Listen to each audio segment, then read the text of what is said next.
you're far back there, you're welcome to come up front and sit in the comfy chair at a table. Some of you may choose to sit back there. Can you hear okay? Okay. So the format for tonight's meeting, we want to give you information. I want to kind of walk through some slides, give you some facts. We also gave you handouts, so you have that to take with you. We want to walk around and give you an opportunity to ask us questions. And some people aren't really comfortable asking a question on the microphone. So we are going to stay after. We're going to gather over here around the boards. So if you want a question asked just one-on-one with a board member or any of our staff members, we will stay behind to make sure if you're comfortable, you can ask a question too. Okay? Everybody good with us rolling like that? Thumbs up? All right, here we go. So, to begin,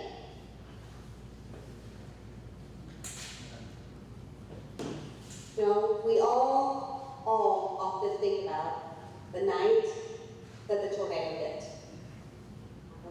The night that it hit, I remember getting on campus just shortly afterwards, and it was so dark. We had our flashlights out. My husband and I came down here and walked around with flashlights and just realized the damage to this building after building after building after building, and debris and stuff everywhere. But when we got to the high school, before my lights were on the high school, I could hear things. There was popping, crackling, and things falling. And by the time we came around that corner, came up Perryville Drive, and we were able to put the lights on that building, we knew this building had been hit differently than all the rest of them. It was completely different than what we had seen all around the other parts of campus. And so there were people, various people out just like we were, some young people very close to me, and said, "What's that noise?" I don't know, please get back. Please get back away from that. So that sound and what I saw that night, I just played that over and over and over again. But prior to that night, we knew the high school building it had issues. We knew, the community knew, that a time was coming when we were going to have to figure it out. What were we going to do about that building? The building was old, and when it was built, there were not codes and standards that had to be met. But once you start renovating a building like that, you have to bring it up to code. You have to bring it up to standards. And realizing that a lot of the codes and the standards that we weren't meeting were in the decking and the ceilings and the floors and the concrete.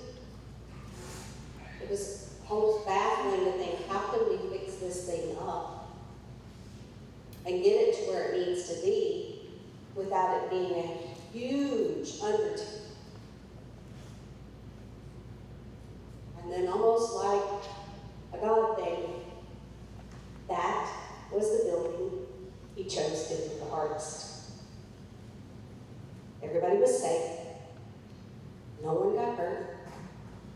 And the one building on campus that needed our attention more than anything else was the one that had the worst, most significant damage. So, you've heard me say, and my team say, that this is an opportunity.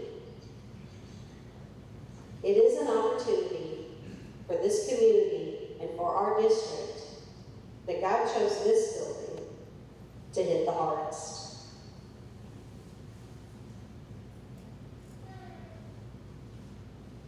So when we went to the voters, let's see here, when we went to the voters in April, so the big question is, how is this different than what it was in April? Big difference. In April, we knew we had submitted all the paperwork. We were working with FEMA, trying to get everything to move through. And then there was a government shutdown.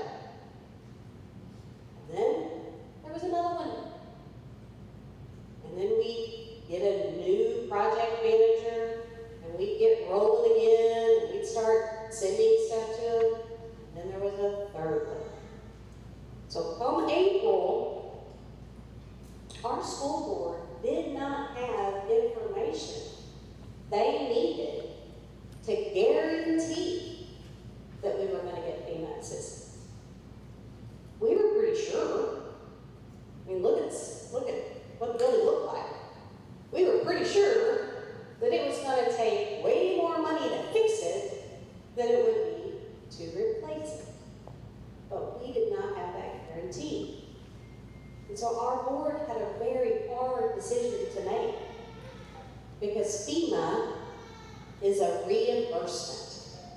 You gotta spend the money to get the money back.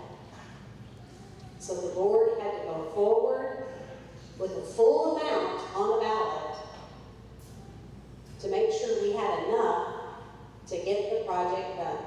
Because there was no guarantee that we were going to get the FEMA assistance at that. It was too much of an ask. It was a lot. And it was at a time when it wasn't the best to be asking. It failed, and we listened. We reflected, and I thought again a whole bunch that night. And then FEMA opened up. We got our third project manager. Things started rolling, and finally, we got in writing to the Board of Education that yes, FEMA agrees that it is better to replace than it is to fix this thing up. The estimates are not solid and 100%. We've seen some numbers, but we have to have some money up front to get started. So the board started working on what could that minimum amount be. We've got to have money up front to start moving forward to get those reimbursements. And one thing we found out through FEMA is if the projects are small projects, every time one is done, you turn that in, you get that reimbursement. You got money for the next one now. You got another project done, and you turn that in for reimbursement. Now you got some money for the next one to go forward. So the board worked hard to figure out what you think it would take to get this process started that wouldn't be such a heavy ask of the taxpayers. And this is the ballot language that the board came up with. So since April, since FEMA reopened, our applications are moving through. We've received official replacement status in writing. We have been guaranteed that we are getting federal backing. We now are able to cut the ask down nearly in half, dropping the proposed increase from 41 cents, that's what was on in April, to 22 cents. And this is the ballot language for that. So Prop Kids is a matching opportunity, and this tax ballot will generate $35 million. We're estimating a $25 million from FEMA, and that brings you to a $60 million range. And if you think of it this way. We're going to build state-of-the-art building for our kids, and I want you to make sure you go and look at the plans to see exactly how they sit right on top of what was there before in that same footprint. We're going to get a state-of-the-art $60 million building for a $35 million local investment. That's 40% off. That's a pretty good deal.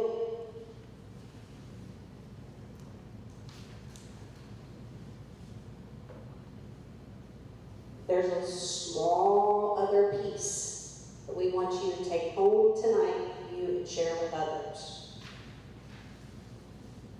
This is a now or never proposition. There's a time frame on FEMA. So FEMA has a 48-month timeline to complete this project, to complete any recovery project. Any of you that's worked with FEMA projects are aware of that. If construction team estimates they can complete the high school hopefully in January of 2029. And that puts us right over the mark. So it is an ask. We are asking you to add more onto what you are currently paying. But we were able to drop that in half because we are confident that we are going to get federal assistance. But to get that federal assistance, we got to get this thing passed.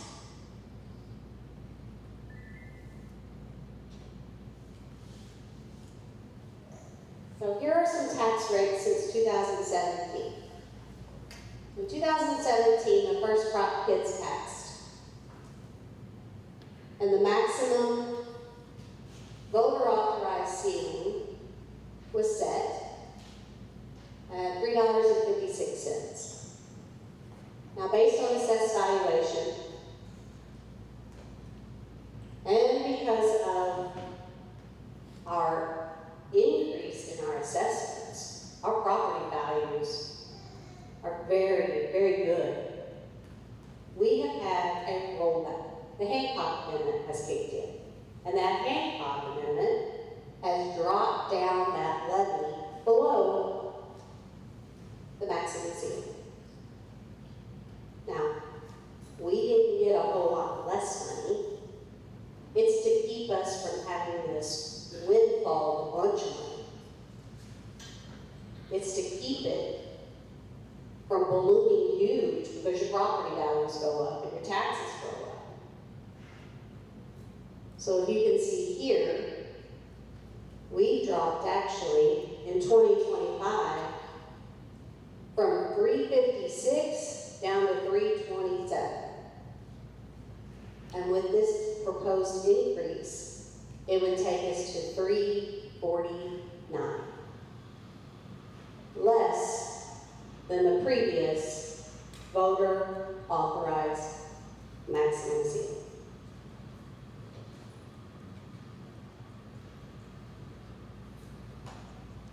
So 32 cents, because the 35 has now become 32 because of the rollback.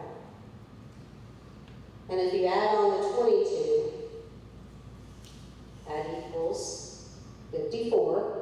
So we say in the ballot language that it's estimated, it's expected to reduce by 54 cents for the tax year 2046. So we're going to continue on with what we started. Yes, it is 54 cents higher than what you paid in 2016. It's 22 cents more than what you have been paying, what you paid last year. So yes, it is a continuation, and it will generate $35 million, and our community and our kids are going to get a $60 million school.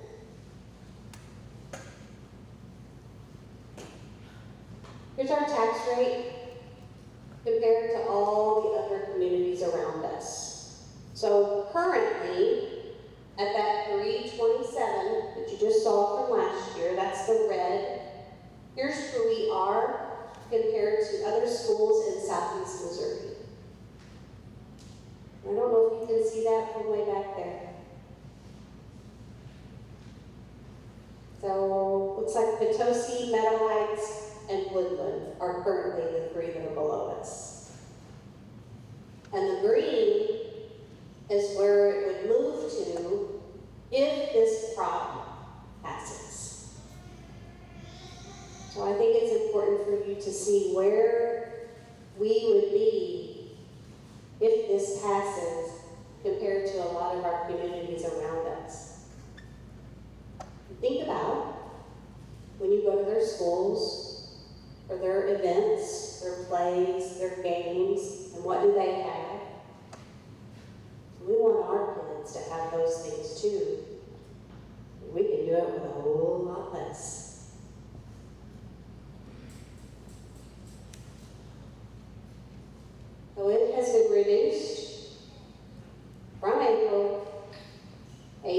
cents. It's a $60 million budget, 35 of it coming from K.I.D.S, 25 coming from FEMA, from insurance, and from district funds. I have a timeline.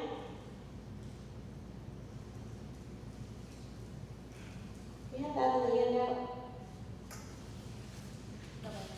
Okay, this timeline's kind of fuzzy on this slide, but it's also on our district website, so you can see that. And as if anything changes, we will continue updating that.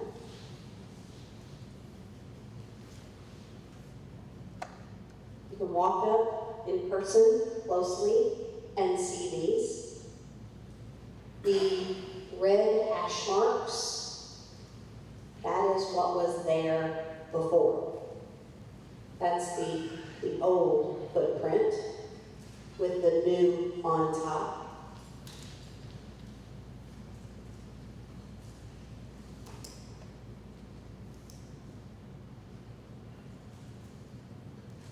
And some very important dates coming up. August 4th is election day, but that's a big week for us here at school. It's called Dead Week. It's the designated week by MISHA that there are no student activities, there are no sports, there are no practices. It is the one week that our families can schedule vacations. There are a whole lot of us who have school-age kids that are going to be gone on August 4th. So we are communicating that you can go vote absentee before that.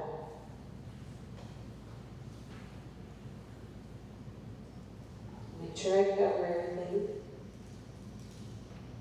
And I want to give you all an opportunity to ask questions with a microphone for the whole group to hear. But if you're not comfortable doing that, we will meet you on the side and answer your questions as well.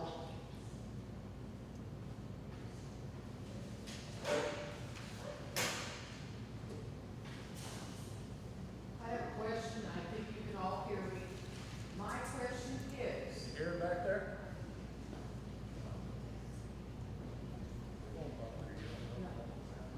okay, my question is, you have said that our taxes will be there at that level. My question is, what about our property evaluation going up? We will pay more than we're paying now. If our evaluation goes up, not tax, but you have more property, or you have the same property which is worth more, and that's going to put your taxes up. You're going to have to come up with some way to get this passed and tell everybody the truth.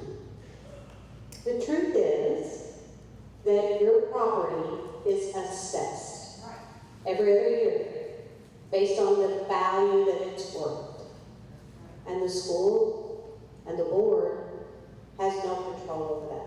That's right. But because this is a capital levy, it is subject to the Hancock Amendment, where other types of debt that a school could issue would not be protected by that. So this actually provides you as a taxpayer more protection, because if your assessed valuation does go way up, there are provisions by law set in place to make sure the school doesn't collect a big, huge amount more. Okay. It's tied to the CPI, a lot of different things. Okay. So how much can it go up? No more than the CPI, Which is? the CPI could go, I think recently it's gone in the last 10 years, sometimes it went up to 7-9%, but we would be capped at 5% additional. If your property values suddenly go up, which would be, I know, yes, you would pay more taxes on it, but it's worth more. But if I'm not selling it, it's going to cost me more. It doesn't matter. I mean, you're going to have to come up with something better than this. Because I've talked to all kinds of people and they said, yes, we need a school. But at that cost, I mean, it didn't pass the last time. Why do you think it's going to pass this time? It's half the ask. It's what? It's half the ask. It's an opportunity for this community to get a huge portion of it covered.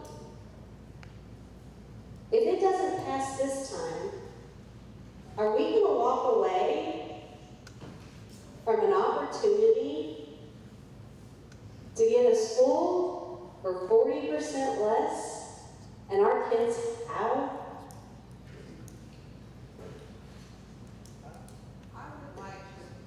I would like to put the horse before the cart.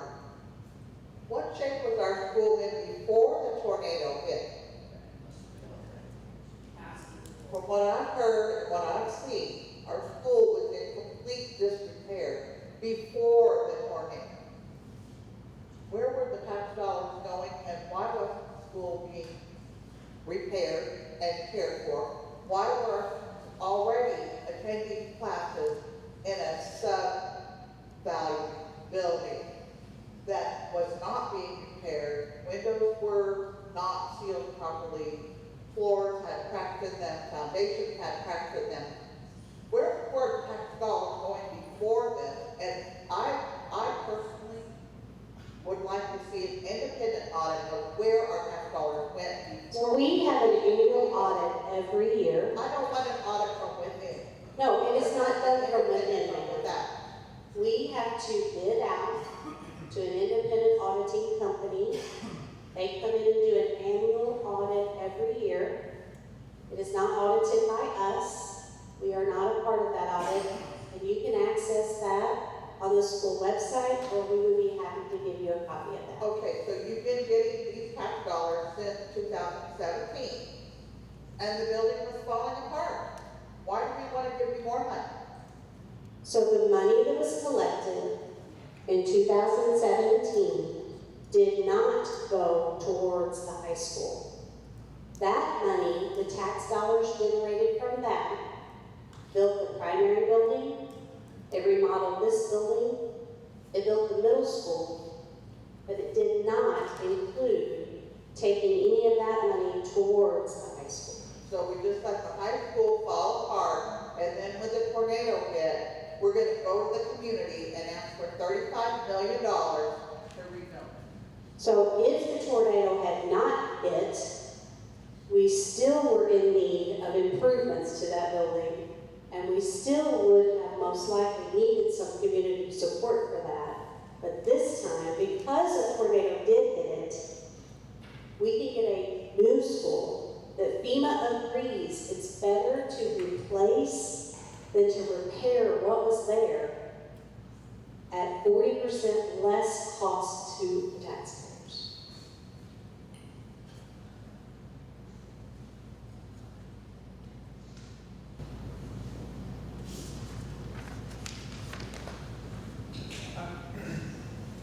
I'm very loud. Thank you, Bill. Well, one of the things I would mention, you were talking about the amount of money that gets spent, and Dr. Jones was talking about the different places that money has gone since 2017. If you go back to this breakdown of all the area schools, yes, we're collecting tax dollars, but at a very, very low rate because we're financially conservative here, right? We just are not bringing in enough money to have all the nice things all the time. So it's one of those, and I've been at the high school for, I'm going into my 18th year. We find ways to work around. We find ways to make it do. I got awesome teachers, a couple of them sitting here, and I got great kids that have put up with a whole lot more than they should have over the last year and a half, because that's part of who we are. We make it work.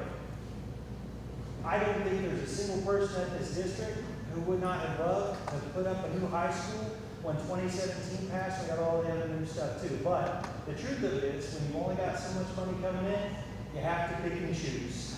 Well, now the choice has been made for us back in March. Hey, the high school's done. Now you got to do something about it. I don't like spending money, I really don't.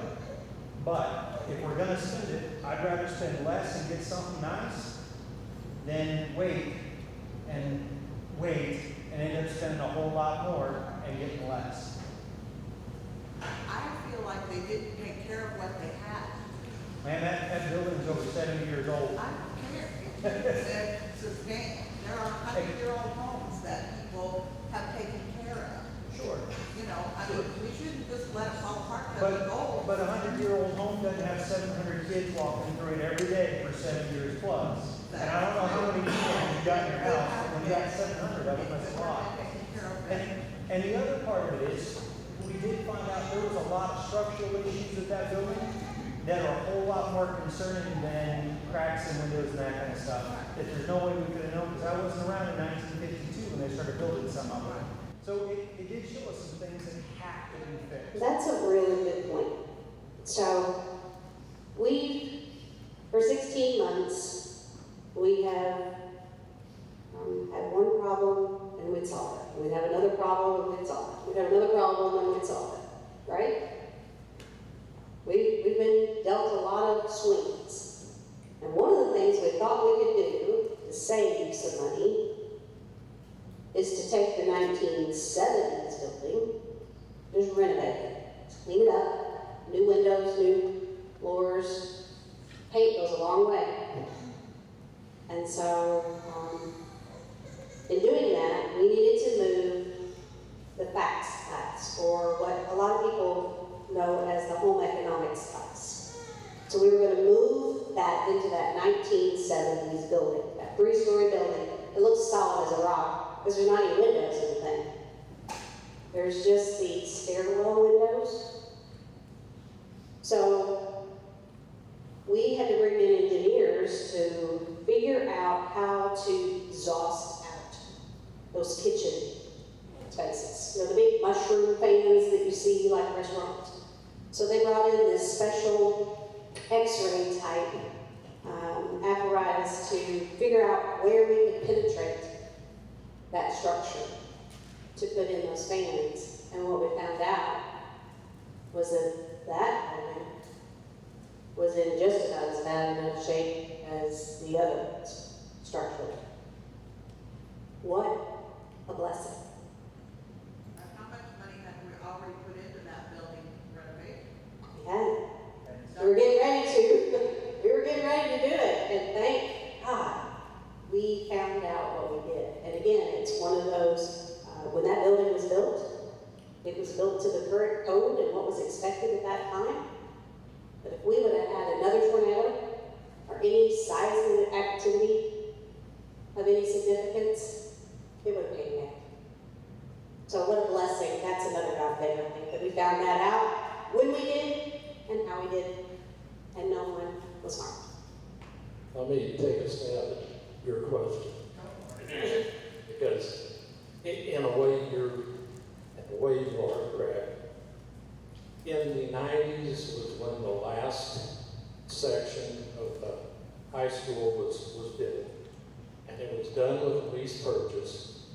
There was a tax levy proposed, it failed, so it was done with a lease purchase. The lease purchase took funds out of the operating. Whereas, had there been a tax levy, it would have taken it out of Fund 4, but it took it out of our operating account. And so we were strapped with trying to make regular operating payments and pay that bill, pay that loan off, just like any of us do at the bank. We had leaky roofs that we could not fix, and I mean, that's just one example. So the high school was in better shape. You can call it bad, but it was in better shape than the other buildings. That's why the middle school was replaced. That's why the primary was built, because the elementary was so cracked. So there was no money in the operating account to spend on the high school because of the other repairs. it just wasn't. So that's a great explanation because it shows that the district is committing 20 cents of their own operating levy to keep this tax down low. So 20 cents comes out of the operating fund, just like Mr. Bachman explained, and it will continue to do that with this as well, to keep it down low for the taxpayers. Another question that I was asked was, could we use the money that is, first of all, the way it was going to be built, it's still going to be built just like that. Nothing has changed from whenever we started it and it was failed in April. Is that correct?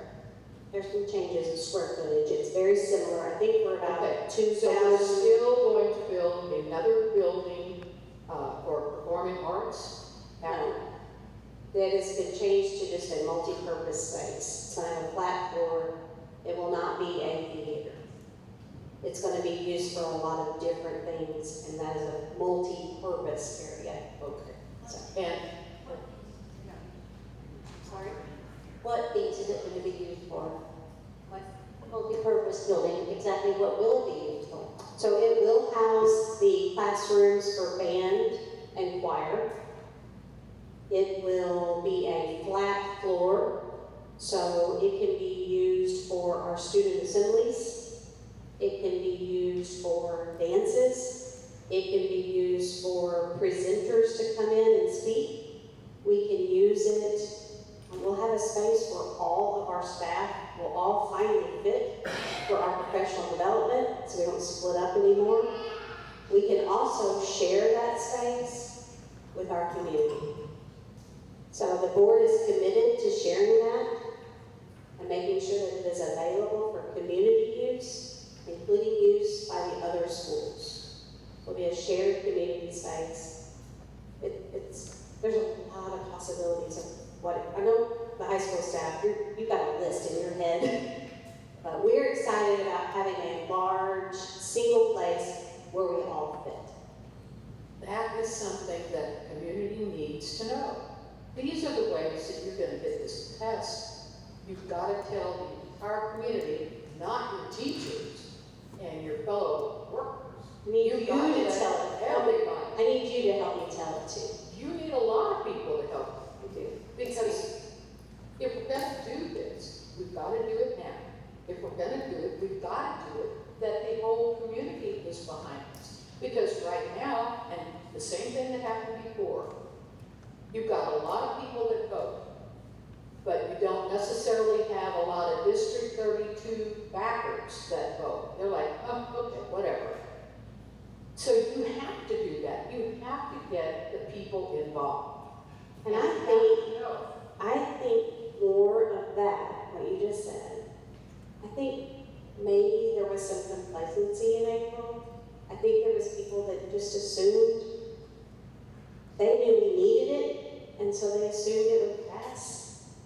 And maybe But you they didn't also, go vote. that's it. And you also have other school districts that are also trying to get themselves going. Because this county has a lot of it. So, there's ways you can do this, but first of all, I personally thought that what you had tried to plan before was just a little overboard.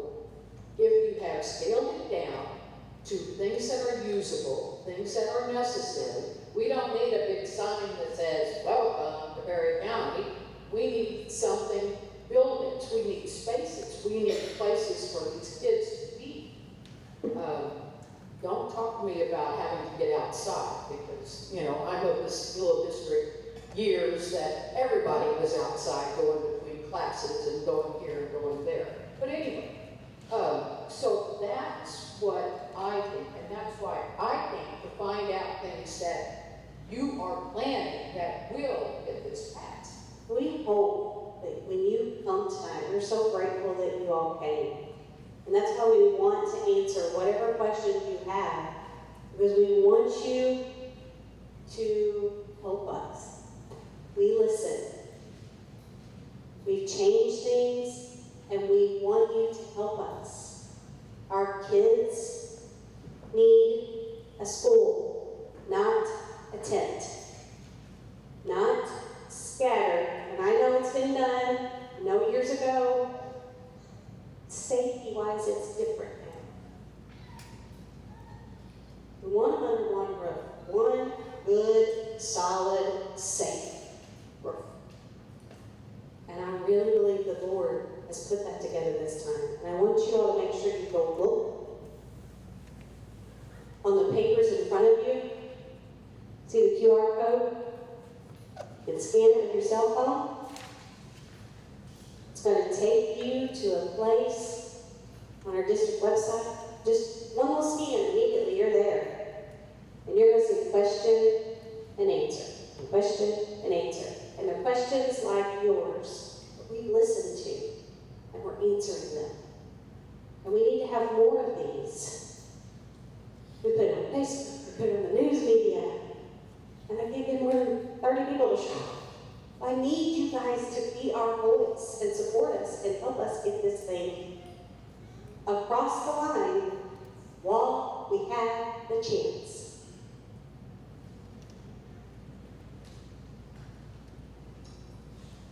So one of the things that I'm hearing, and I think people are feeling a little bit misled about or having a little bit of mistrust about, is the 2017 money that is being extended. I think whenever we voted for that in 2017, I think people said, okay, well, that's going to end in 2035. And that is now being extended. I think that lends to people saying, well, okay, in 2046, let's stop them from just extending again and again and again. There's no point of return once you extend something, and people feel that that's setting the precedence. But it has to be voter approved. The board can't extend or add or do anything. Well, it's in your ballot language, so obviously it has to be. If it's approved by the voters. But it will have to come to you to be approved by voters before there's ever another extension or there's ever any other Currently, initiative. you're telling us that that's the only way that this can happen, is if you extend that. So in extending it, it stretches it out over a longer period and it provides consistency for the taxpayer. The tax is going to stay the same, carrying out for a long period of time versus spikes when it's going to go up. This carries it out solid and keeps it the same. And if anything were to change, it would have to go back on the ballot and go back to the voters for approval. For it to go any further or for it to increase. The board did look at a second choice where we left Prop 17 just as it is, would go off the board in 10 years, and then run a new proposition just to pay for the high school. I don't remember the exact number. Naturally, it would be higher than the 22 cents. I don't know what the exact, I can't remember what the exact number was, but it would be higher because the way the board decided to do it this way because you're using that 32 cents, that Prop 17, you're using that money for another 10, you're receiving that money for another 10 years. So then the extra is low. But yes, that was considered what you're saying, where one would drop off and then the high school proposition would carry out for 20 years. Kevin, Yes, the amount was 45 cents. okay, Then 45. add on top of the 32 for the next 10 years. And then for the remainder 10 years, it was still gonna be that 45 cents to generate the 35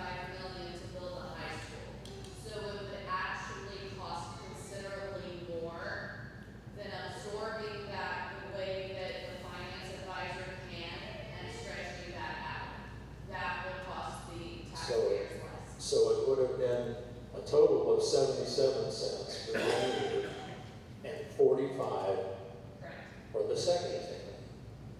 This is 54 to 20. Thank you.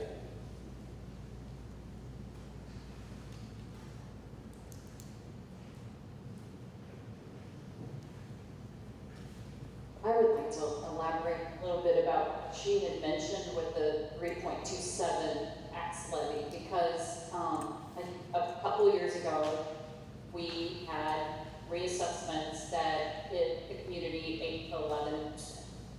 And that Hancock kicked in and protected the citizens and dropped it.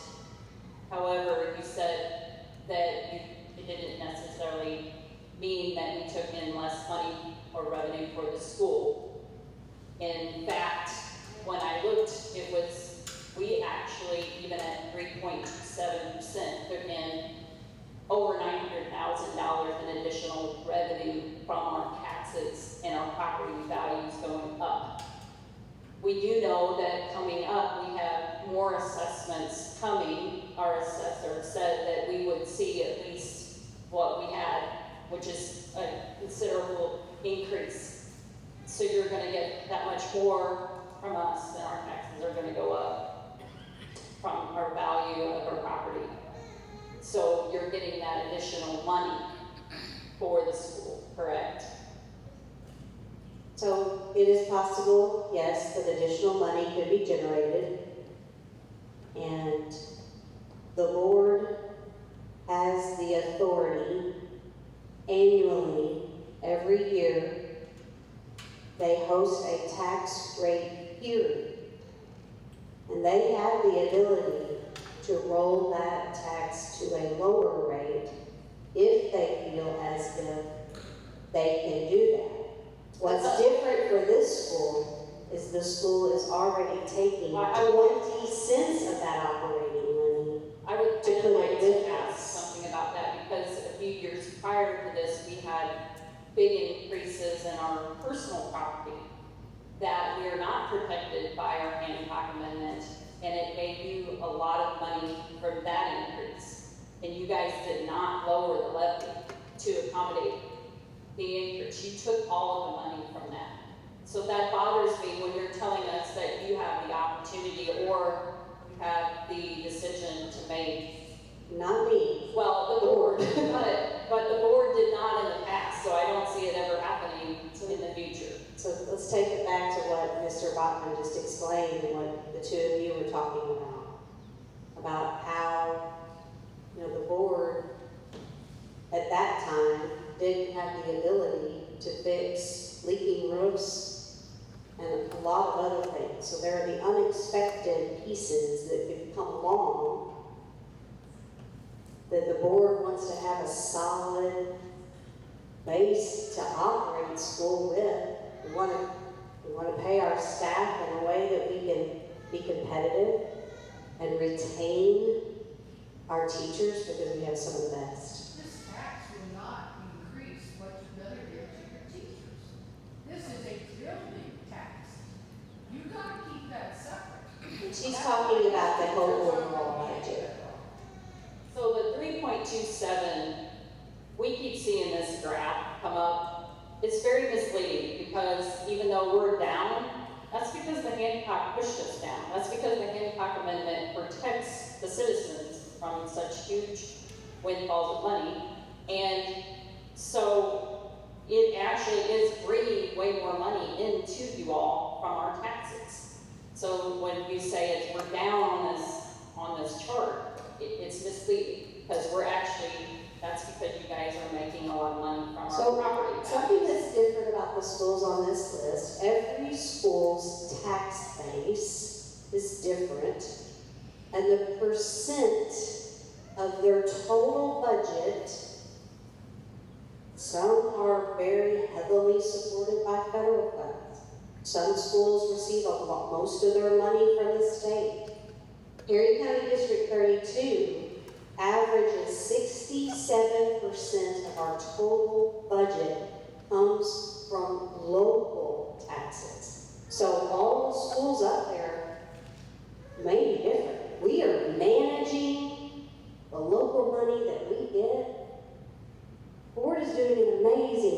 by doing it.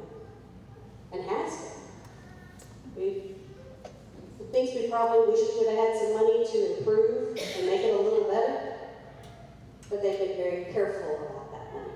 So it is, we're dependent. 67% of our total money comes from local support. So if we do this and then FEMA reimburses us, where does that money go? So the FEMA is 75% of what insurance doesn't cover that they deem to be reimbursable. So if it's a $60 million project and we get $25 million in FEMA reimbursement, that's going to cover that delta of what the 35 isn't. If we would get more than that from FEMA, at that time, the board existing at that time could decide to lower the taxes with that. Has that ever occurred in the history of this school district? That taxes I don't think we've ever had a FEMA designation like this in the history of the school. But what about the insurance? Where is that money? Has that already been spent on these architects and these plastic buildings and all that? Is that money still available? There's still some insurance money available. How much? I cannot disclose it. And I know everybody thinks that this non-disclosure agreement come from the school. It did not. It is frustrating because it makes it appear that we are not being transparent. We are being transparent with everything we're legally allowed to do, and that's why I'm standing in front of you with a microphone willing to answer anything you throw at me. That's the question we want to know. I can't tell you how much our insurance settlement was, but I can tell you the board has done a tremendous job stretching it. Well, then we need a different insurance company. I'm sorry. I'm not even from this. So our school, I'm not some accountability. I want to talk to you about insurance. Our insurance company, Oh, I'm ready for those kind of stuff. so our school is insured. We are a member of an insurance consortium. It's called, it's MUSIC, Missouri United School Insurance Consortium. And it covers 470-something schools in the state of Missouri. And that's who we are a member of. That's our insurance company. A school district could be insured by an outside entity, but almost 500 of the schools in Missouri are covered by that insurance. So we can operate to choke you guys into not being able to tell us what we want to know, but asking us to give you more tax money anyway. So they did issue a non-disclosure against us, and we would have had to have gone to court and spent money to get out of it. And I don't think that's money well spent. I don't think the board feels that way. We need to boycott them.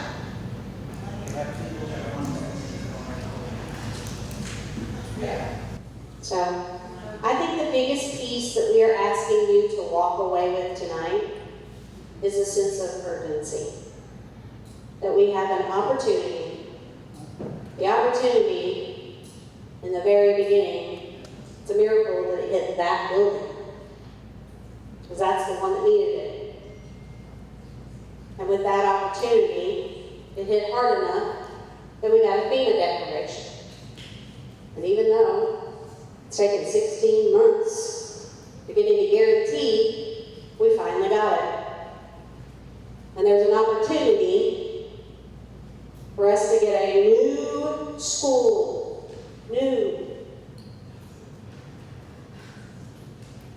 for 40% of what it would cost us. But we've got a timeline that's going to run out. And if that timeline runs out, we still don't have high school.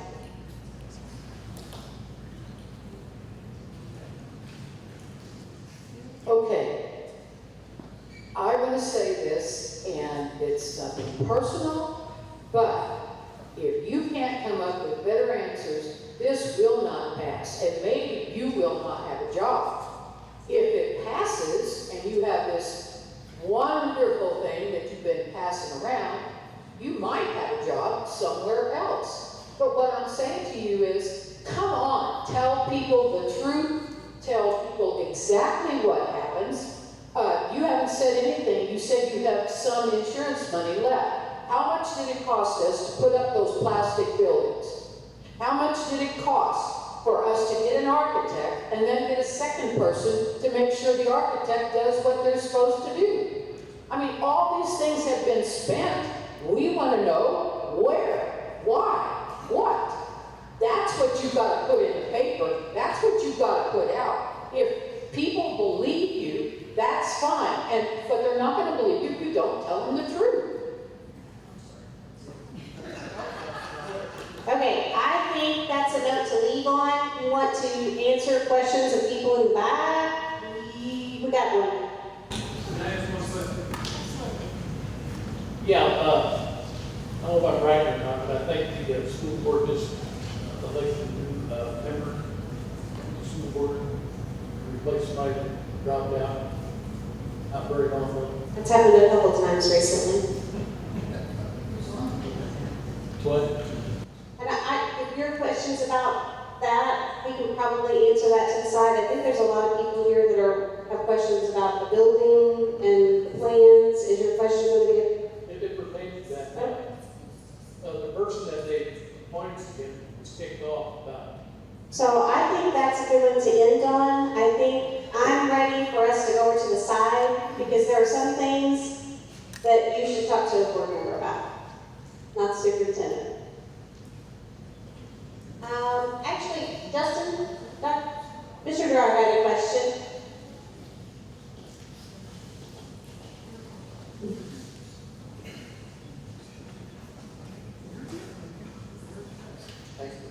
So I just feel like we're kind of spinning in circles here, and we talked round and round. We talked about the insurance money. We signed an NDA. We cannot discuss that.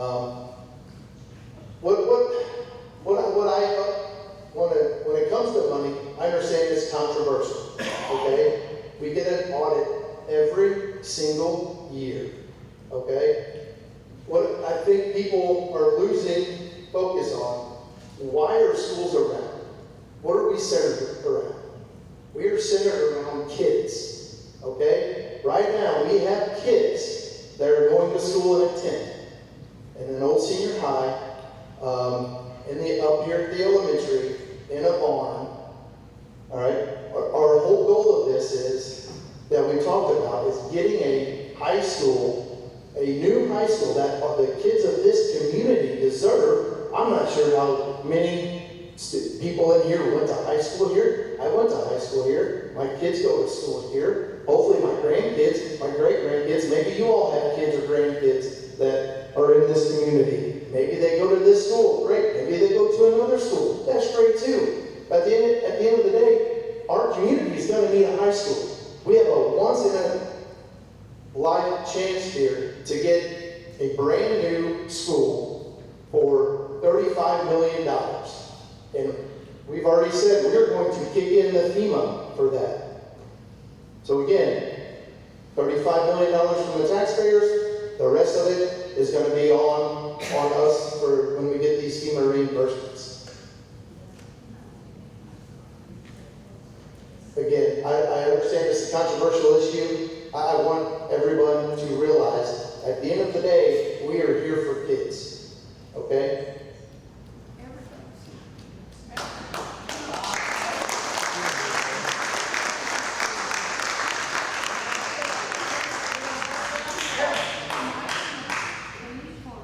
I graduated from this school in 1958. My wife graduated in 61. 3 daughters graduated from it. 3 grandsons, 1 granddaughter. I got 2 great-grandsons going to Emmanuel who hope to graduate from this new high school that we deserve.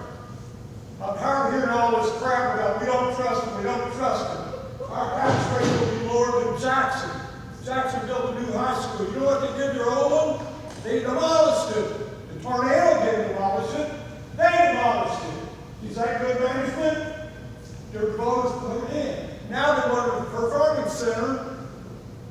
People voted it down. We got an opportunity to have one. And the kids deserve it. Let's pass this thing for our kids.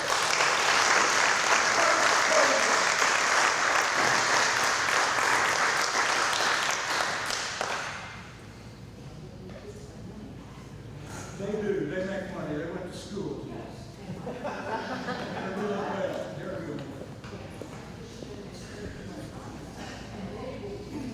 Dr. Phillips, can you talk to me about, if this doesn't pass, what high school sports are going to look like? So if this doesn't pass, one of our big hurdles is the loss of our gymnasium.